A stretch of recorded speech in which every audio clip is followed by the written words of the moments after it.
Super star ரஜினிகாந்தை பற்றி ஆதவ் அர்ஜுனா வந்து அவர் பெரிய கட்சி தலைவராக ஆகிறதுக்கு இருந்தார்.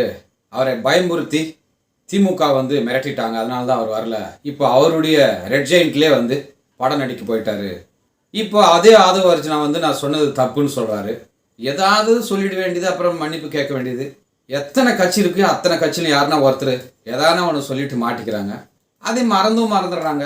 இதே சீமான் வந்து பார்த்தீங்கன்னா சூப்பர் ஸ்டார் ரஜினிகாந்தை பற்றி எவ்வளவோ வந்து தரக்குறைவாக பேசியிருக்கிறார். அதெல்லாம் மறந்து போகுது. அவரும் மன்னிச்சிடுறார் சூப்பர் ஸ்டார் ரஜினிகாந்தை. உண்மைக்கு புறம்பாக வந்து பேசியிருக்கிறாரு. தவறான செய்தியை வந்து ஆதவ் அர்ஜுனா சொல்லிட்டாரு. உண்மைக்கு புறம்பாக வந்து பேசியிருக்கிறாரு.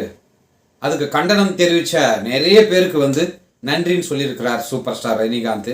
கடைசியில் எல்லாம் பார்த்துக்குவாங்க கடவுள்ன்ற மாதிரி விஜய் வந்து ஆதவ் அர்ஜுனா இருக்கட்டும், அந்த கட்சியில் இருக்கிறவங்களுக்கெல்லாம் வந்து பார்த்து பேசுங்கப்பா அப்படின்னு வந்து அறிவுறுத்தினா ரொம்ப நல்லா இருக்கும்.